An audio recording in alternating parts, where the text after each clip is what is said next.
La principale fonction d'un point d'accès, c'est de relier les données sans fil du Wi-Fi à un réseau câblé en Ethernet.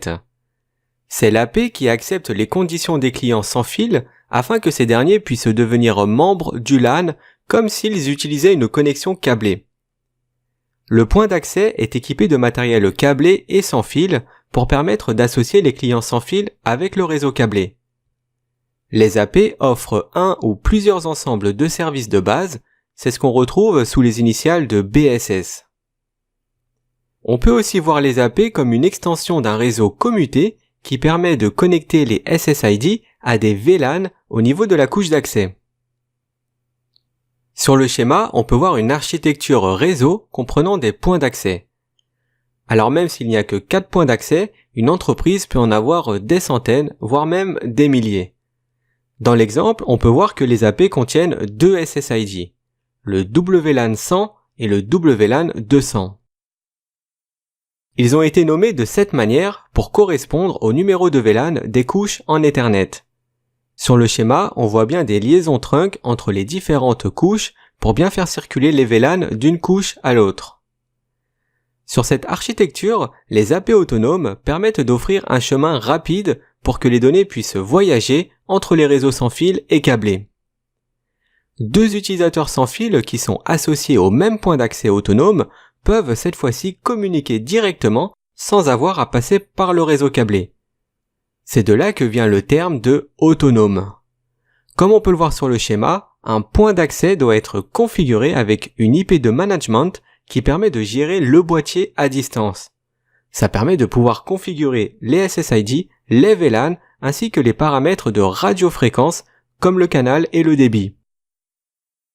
Comme pour les switches, ces adresses de gestion ne doivent pas faire partie des VLAN qui font circuler des données. C'est pour ça que sur le schéma, on utilise un VLAN de gestion dédié qui est le VLAN 10. L'ensemble des points d'accès doivent être configurés et entretenus individuellement, à moins d'utiliser une plateforme de gestion comme par exemple Cisco Prime ou bien Cisco DNA. Ce qui est beaucoup plus évolutif, car sans ce type d'infrastructure, la configuration et l'efficacité du réseau peuvent devenir problématiques en cas d'évolution. C'est-à-dire qu'à mesure que le réseau sans fil se développe, l'infrastructure devient plus difficile à configurer et aussi moins efficace. Nous allons maintenant voir une architecture Wi-Fi basée sur le cloud. On a vu qu'une AP autonome avait besoin d'un minimum de configuration et de gestion, et que pour les gérer, on pouvait utiliser une infrastructure centralisée en interne comme Cisco Prime. Il existe une approche encore plus simple qui est une architecture d'AP basée sur le cloud. Dans cette configuration, la gestion d'AP se passe en dehors de l'entreprise, c'est-à-dire dans le cloud Internet. C'est le cas pour Cisco Meraki qui offre une gestion centralisée des réseaux sans fil commutés et même de sécurité. Cisco Meraki est une solution complète pour gérer le réseau dans le cloud, ce qui apporte beaucoup de simplicité au réseau d'entreprise car ça permet aux admins réseau d'avoir une meilleure visibilité ainsi qu'un meilleur contrôle et cela sans la complexité des architectures traditionnelles. Par exemple, via le service de mise en réseau cloud, vous pouvez configurer et gérer les points d'accès, surveiller les performances et l'activité sans fil, générer des rapports et plein d'autres possibilités.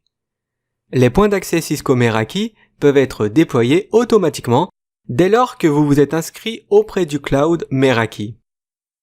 Chaque AP contactera le cloud dès sa mise sous tension et se configurera automatiquement. Et il est bien sûr possible de gérer directement l'AP par le tableau de bord du cloud Meraki. Sur le schéma qui illustre une architecture basée sur le cloud, on voit que le réseau est organisé à l'identique que celui avec les AP autonomes. C'est parce que même avec une gestion dans le cloud, les points d'accès sont également autonomes. La différence la plus visible, c'est celle qui est représentée par les petits traits indiquant que tous les points d'accès sont gérés, contrôlés et surveillés de manière centralisée à partir du cloud. Le cloud Cisco Meraki ajoute également de l'intelligence car il est capable d'indiquer automatiquement à chaque point d'accès quel canal et quel débit utiliser. Les données qui sont à destination et en provenance des clients sans fil n'ont pas non plus besoin de remonter et de revenir dans le cloud, car il intègre un plan de données.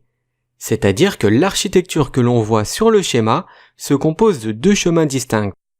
L'un pour le trafic de données et l'autre pour le trafic de gestion qui se compose de deux fonctions.